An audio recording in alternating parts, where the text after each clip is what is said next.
Bonjour tout le monde. Pour commencer à travailler sur Atlascom, il est nécessaire d'alimenter notre base de données des éléments nécessaires, à savoir au minimum les fournisseurs, les clients et les articles, pour pouvoir établir des factures d'achat et de vente, etc. Donc aujourd'hui, on parlera de la création des clients. Alors, pour créer un client, cliquez sur menu client. Donc automatiquement la liste des clients va s'afficher. Pour ajouter un nouveau, cliquez sur ajouter.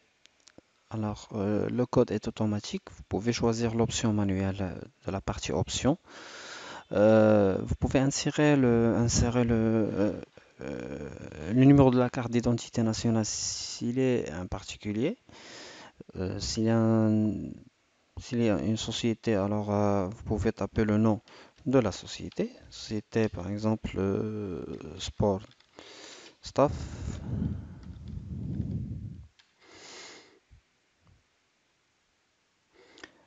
Indiquez le numéro de téléphone, le fax, l'email.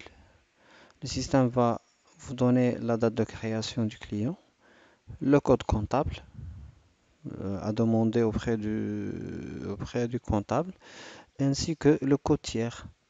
S'il est un client exonéré, bien sûr, vous pouvez choisir le taux de TVA 0. Cette option va s'appliquer automatiquement sur les documents de vente. Donc automatiquement, malgré le fait qu'un article soit taxé à 20% ou à 14%, le système va ignorer cette donnée-là pour n'afficher que la TVA indiquée sur la fiche client, surtout pour les clients exonérés de TVA. Donc l'adresse de livraison, vous pouvez mentionner l'adresse de livraison du client, la ville, le pays s'insère automatiquement, la zone, par exemple, adresse de facturation. Donc la différence entre l'adresse de livraison et l'adresse de facturation, c'est que celle-ci, l'adresse de livraison va s'afficher automatiquement dans les bons de livraison, va s'imprimer dans les bons de livraison et l'adresse de facturation va s'imprimer dans les factures de vente. Donc par exemple, mettons ici adresse, par exemple siège ou adresse dépôt. Ici, adresse comptabilité. Par exemple, indiquer la ville.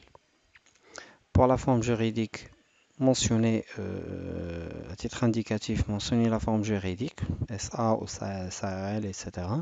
L'identifiant fiscal, numéro de la patente, le capital, le RC, le registre de commerce, ainsi que le numéro de CNSS, le numéro d'affiliation de la société.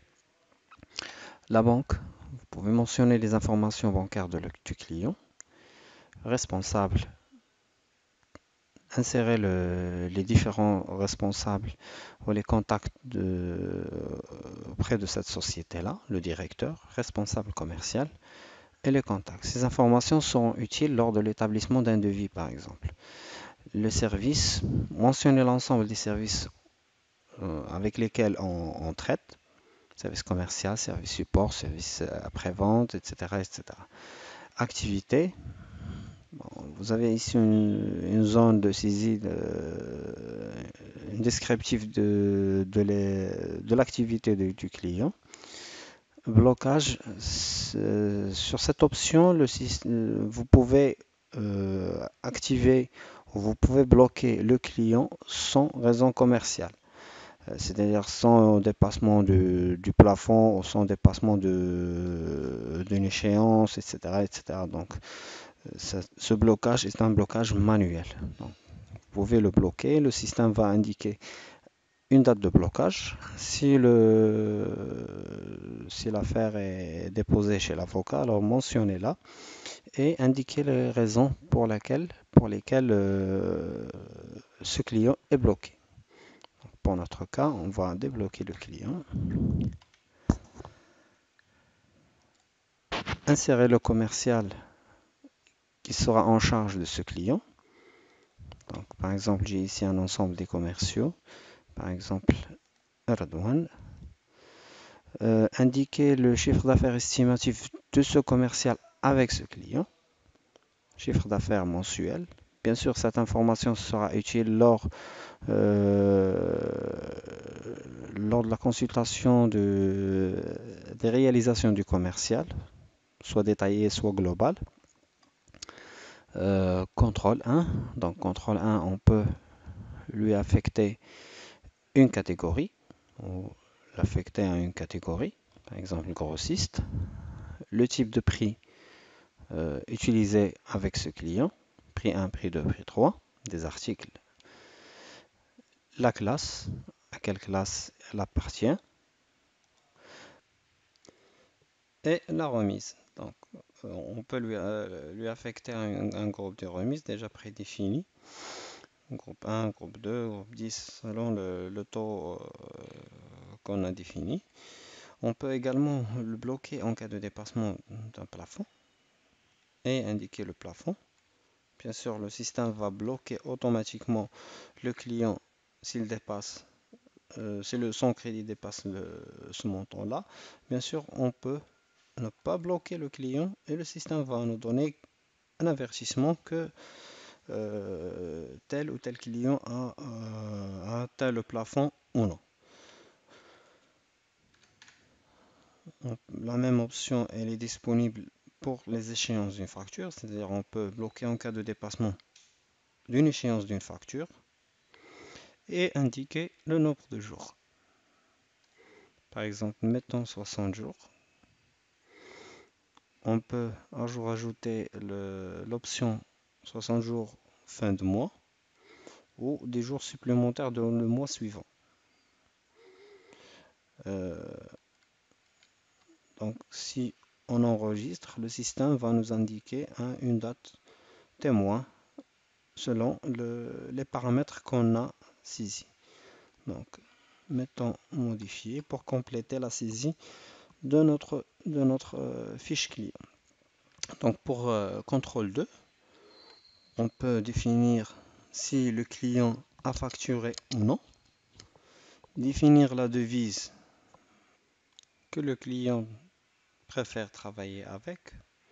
Vous pouvez aussi définir le numéro de série sur laquelle on facture ce client, série de BL, série 1 ou série 2. Et également définir l'objectif de chiffre d'affaires contracté avec ce client-là, mensuellement, annuellement ou par BL. Par la suite, si on peut définir l'objectif ici et mettez le montant de la remise en cas d'atteinte de cet objectif-là. Vous pouvez insérer un logo ou une image du client. Pour enregistrer, cliquez sur OK. Sur la même fiche, vous pouvez consulter un ensemble des états de vente, des encours, de soldes et de statistiques. Ces états sont là juste pour la consultation. Vous pouvez les avoir éparpillés sur consultation client ou statistiques selon le type de l'état.